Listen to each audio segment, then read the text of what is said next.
The movie begins with a lively house party in a French suburb, where our protagonist, Alex, and his wife, Margot, are having fun with their family. The following morning, the couple drives to a secluded lake named Lake Charmaine, which they used to often visit as kids. There, we see that they have carved M+A into a tree. There are several slash marks in the tree, and Margot adds another one using her pocket knife. Afterward, the couple undresses and jumps into the lake to swim. They spend the entire day having fun, and in the evening, they lie down on the dock. Here Margot asks Alex why he is distant from his sister, and urges him to mend their relationship. However, he refuses to discuss it, leading to an argument between them. A frustrated Margot then gets up and swims to the shore. But moments later, Alex suddenly hears her scream, so he panics and rushes to find her.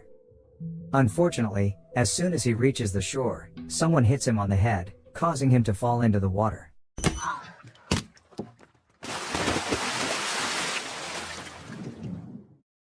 The scene then shifts to 8 years later, where we see that Alex is now a pediatrician.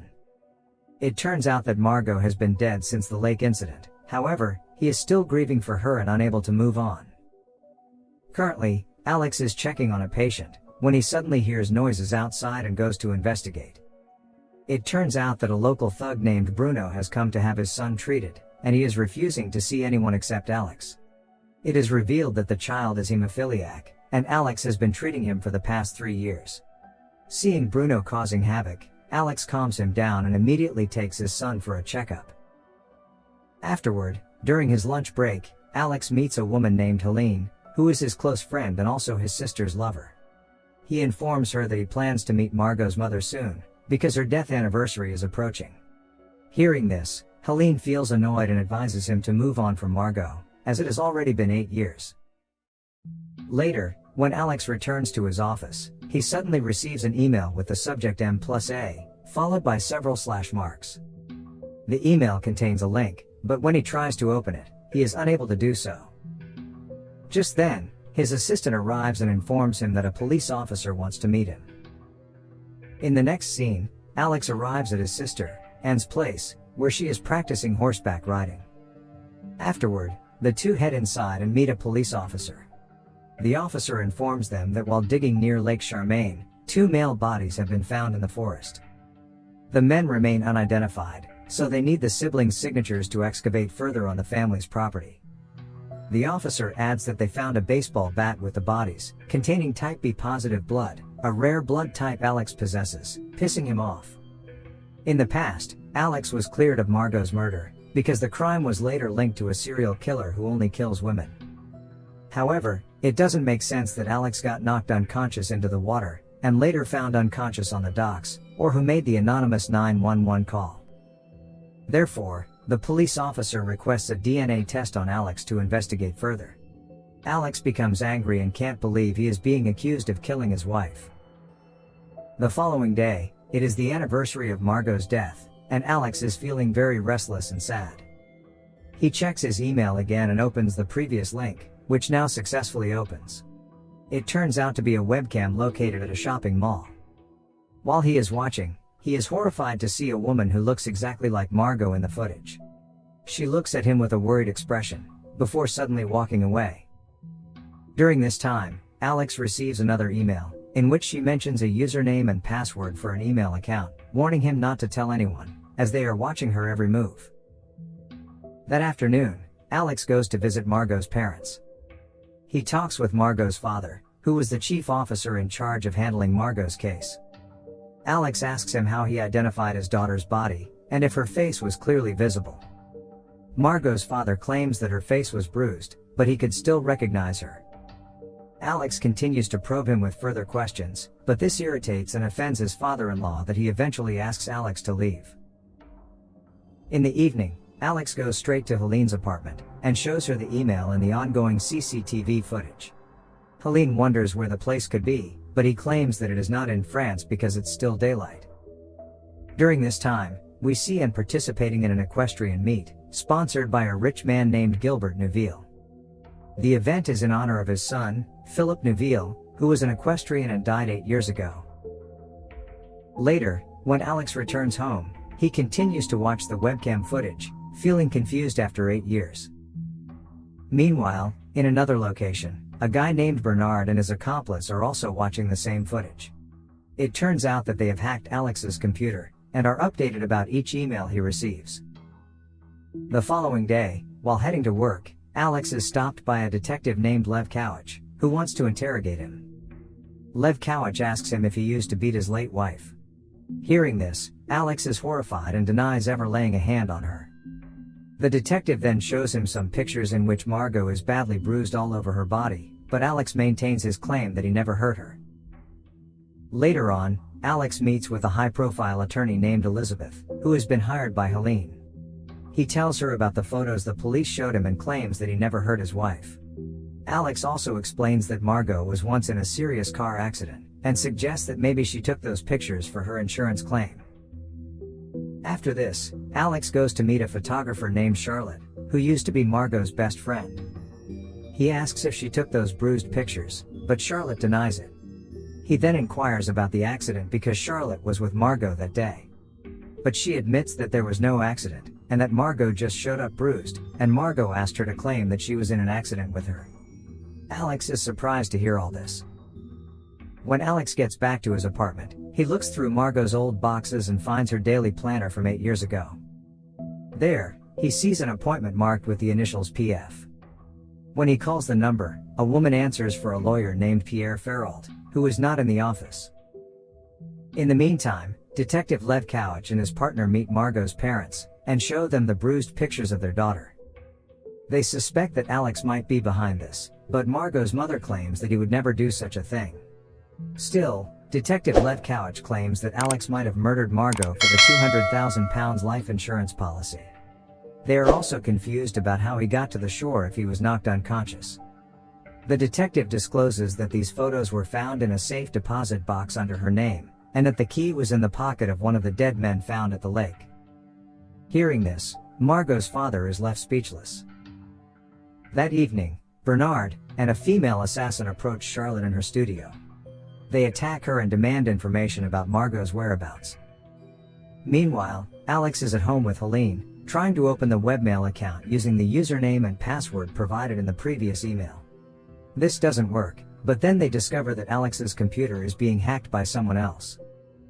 On the other hand, Bernard and his accomplice eventually kill Charlotte after realizing that she doesn't know anything.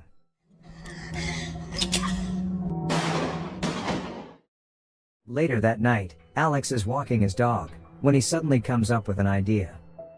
So, he goes to a cyber cafe, but since the clerk doesn't allow the dog to enter, he ties him outside.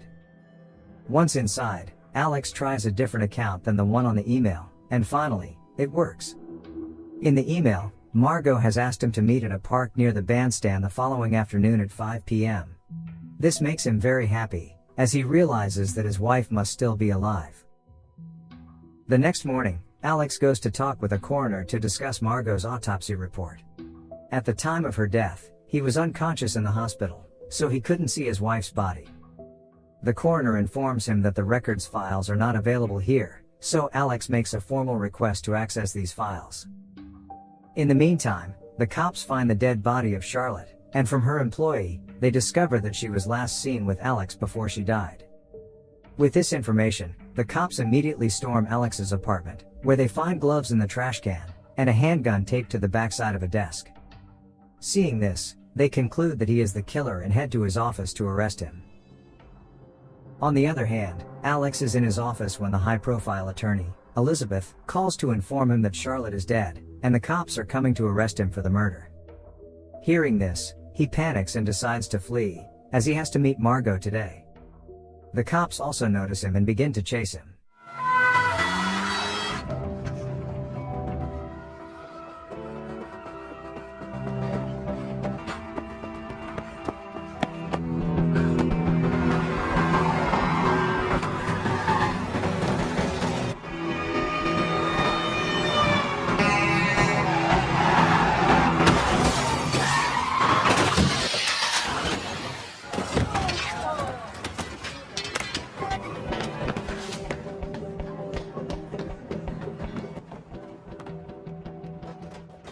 Luckily, Alex eventually outsmarts them, and hides in a trash can.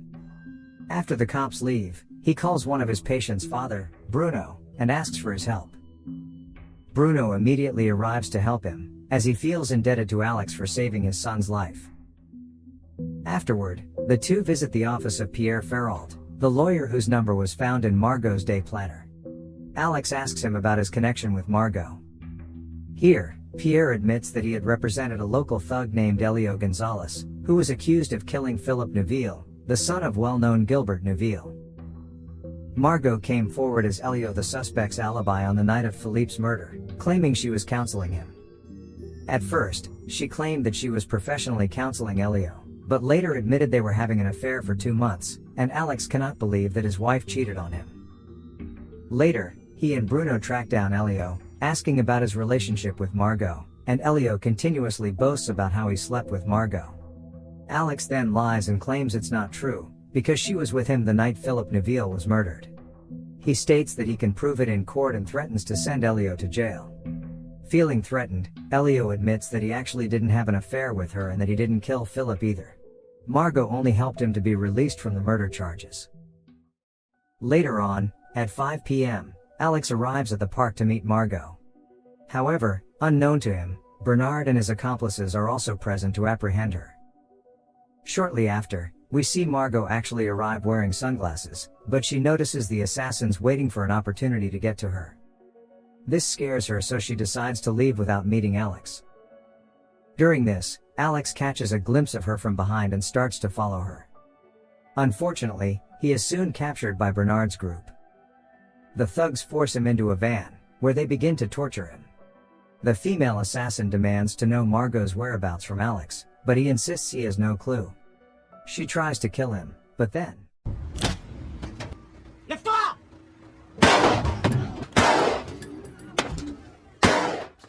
Bruno arrives with his accomplice just in time and murders 2 of the thugs. They then rescue Alex and escape in their van. Meanwhile, Detective Levkowicz reaches the morgue to collect Margot's autopsy reports. But while going through the report, he suddenly receives information that Alex has booked a flight to Argentina, departing within a few hours. In another scene, Bernard meets with his boss, who turns out to be none other than Gilbert Neuville. Gilbert claims that he cannot accept the fact that his son is dead, while his killer, Margot, may still be alive. So, he orders Bernard to find her as soon as possible and put an end to her. Elsewhere, the police hurry to the airport to apprehend Alex, but they find that the ticket booking was made by Margot, who reserved 2 seats. They hurry to catch her before she boards the plane. Meanwhile, Margot is at the boarding gate when she sees the news on TV about her best friend Charlotte's death, and the fact that her husband is the prime suspect. This devastates her, so she changes her mind, and decides to help her husband get out of this situation, leaving the airport before the cops can get to her. That evening, Alex calls Elizabeth, and informs her that he can prove he didn't kill Charlotte. Meanwhile, Detective Levkowicz meets with Helene, and asserts that he knows Alex didn't murder his wife. He shows her the autopsy report, and reveals that Margot's photos have been removed from all the files. Moreover, the report indicates that she was a heroin addict, despite the fact that Margot had never used drugs in her life. When Helene returns home, and finally admits to her that she is the one who took the bruised photos of Margot, and reveals that it was Philippe Neuville who had beaten her. Helene is furious, and demands to know why and didn't reveal this earlier. And tearfully apologizes, and explains that Margot asked her not to. Here Helene accuses her of protecting Gilbert Neuville, as she works for him and rides his horses, and then ends up slapping Helene. Meanwhile, Elizabeth meets with a district attorney, and shows him a picture of Alex's dog outside the cyber cafe. She explains that there are witnesses to prove that Alex was in the cyber cafe, the night of Charlotte's murder, which proves that Alex is innocent. The next day, Anne confesses everything to her brother, and apologizes for not revealing the truth about the photos earlier. Detective Levkowicz also arrives there, and shows him the autopsy report. As Alex reviews it, he is shocked to discover that the deceased woman is significantly taller than Margot. However, the dead woman's photos are missing, believed to have been stolen by Margot's father, who was the chief cop at the time. In the next scene, Alex decides to confront his father-in-law. But then, Upon arriving at the house, Margot's father holds him at gunpoint and instructs him to sit down. He then reveals that 2 months before the lake incident, a child from the Neuville Foundation orphanage approached Margot and informed her that Philip Neuville had been assaulting the children there. Therefore, Margot invited Philip to her house to confront him about his actions. Her father was also outside the door, waiting for Philip to confess so that he could arrest him. But instead, Philip became aggressive and brutally started beating her. The father couldn't stand seeing her daughter get beaten up like that, so he killed Philip with a shotgun. During this, it is revealed that the police are listening to Margot's father's confession via a wire worn by Alex. But then, their wiretap suddenly cuts off and is filled with noise. Moments later, the microphone starts working again. The father then disposed of the body to frame the thug, Elio Gonzalez, who lived at the home of the Children's Trust. However, Margot refused to let Elio take the blame for something he didn't do, so she provided an alibi to get him off. She then placed the photos of herself beaten up in a safe deposit box, and contacted Gilbert to warn him that she was holding incriminating evidence against his son Philippe. Margot's father informs Alex that Gilbert accused Margot of killing Philippe, and hired 2 men to kill her that night at the lake.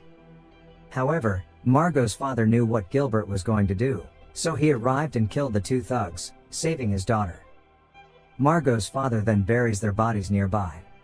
He also rescued an unconscious Alex from the water, and left him on the shore. After that, he searched for a dead body, and eventually found a dead junkie woman who had been stabbed. He dumped the body 100 kilometers away, mutilated her face, and placed Margot's ring on her finger to make it look like her. He realized that Gilbert won't let Margot go if he knew she was still alive. He also lied to Margot that Alex had died, so she would not return. He ended her to Spain, and has not contacted her since. Margot's father hands Alex an envelope containing detailed information about all the crimes Gilbert has committed. He then discusses Alex's father, who used to work as a trainer at Gilbert's stables. It turns out that Alex's father had uncovered Philippe's abuse of children, and had filed a complaint against him that Margot's father wrote. Due to this, Gilbert, who is so powerful, simply tore the complaint into pieces, and killed Alex's father in a staged hunting accident. Hearing this, Alex becomes so enraged that he points a gun at his father-in-law. Meanwhile, the police arrive to arrest the culprit, just as Alex leaves the house with Gilbert's crime envelope, and we hear that Margot's father pulls the trigger on himself. In the aftermath, the police finally arrest Gilbert for the crime he has committed over the years. Meanwhile, Alex is driving to Lake Charmaine while recalling what his father-in-law said. It is at this point that we learn Margot's father actually knew about the wire recorder, so he turned up the static on the TV to actually tell the truth. It turns out that instead of her father, Margot was the one who grabbed the shotgun and killed Philippe. To protect his daughter, Margot's father took the blame upon himself, and even sacrificed his life. Upon arriving at the lake, Alex can't hold back his tears. He stands before the tree where they had carved their initials. Suddenly, Margot emerges from the bushes, and upon hearing her footsteps, he drops to his knees. After 8 long years apart, they are finally reunited at their special spot.